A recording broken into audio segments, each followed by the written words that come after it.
I wanted to also kind of talk with the look development of this town. They kind of chose this like seaside town of Porto Rosso, which I thought was super funny because of like the Ghibli movie Porco Rosso. Oh, It's like, oh, was that like intentional, or did that just kind of? I'm not really sure. I kind of like looked into it a little bit, and there's two towns that they kind of mix. We're gonna be talking about that later, of Porto Venir and Monterosso, which kind of make Porto Rosso. Yeah, that makes sense. But people think there may have been. Oh, Porco Rosso. Yeah, like let's be honest. There's so many Ghibli fans out there. Like, have you seen, just off on a little tangent, Breath of the Wild? I played Breath of the Wild, and then I watched Princess Mononoke for the first time. I was like, oh my, this is the same story. Like, what's going on? Like, the main character is like wearing blue, and they changed Link to wear blue in Breath of the Wild. And then in the new Breath of the Wild, they have the whole cursed hand thing. Like, his arm has been filled with darkness and dark power. That's what happens to what's his face in Princess Mononoke. His hand becomes like poison, the darkness. The darkness. But anyways, back to Luca. These areas of Porto Rosso, he wanted them to be towns stuck in time. And it was kind of going back to where he grew up in Spanish childhood. Because in Italy, every summer he grew up in Italy, and every summer he would go to a small port town. So kind of like summer there. Yeah. So it's really interesting. Because I was thinking about how like you have the British going on holiday, and you have Italians going to like their little port towns. You have Americans usually going to the beach or to the mountains. It's interesting. But this story was based on kind of his childhood and his summer experience. So part 2, we're going to be talking about story, characters, and the cast. And it kind of revolves around this idea that Luca is discovering the power of exploring and celebrating another culture while learning to honor and share his own with others. And you see that kind of throughout the movie. They do it in a different way where it's like sea monsters and humans, but they are totally different cultures.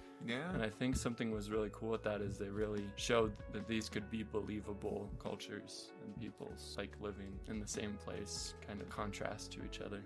So the other thing they wanted to work on was the message of friendship and acceptance of yourself as well as others. And sea monsters are kind of that metaphor. Like with Luca, he's trying to accept himself as a sea monster, and with Alberto, he's trying to accept his father's gone, and he has to kind of find out who he is on his own, and he has to have confidence in himself and who he is, to not try to be something real he's confidence. not. I mean, he has confidence. Yeah. He also doesn't. He's definitely got some problems. Yeah, no, that's for sure. So there's really this emotional richness from the animators, the people working on the film. They're all kind of putting in their childhood stories into these stories, and it was just really cool. So were like other people than like the director putting in their like, yeah, and it's really interesting because sometimes was there more people from Italy, or like was it just like general? I think there were some more people from Italy, because it seems like Pixar and Disney, they've been trying to do where they work on these films, they have people from those cultures come and work on those films that are already on their team. And it's cool seeing that. And sometimes even subconsciously you can put in a little bit of your childhood into a story, especially when you're like an animator, because you're animating this thing and you might put in like a mannerism that you do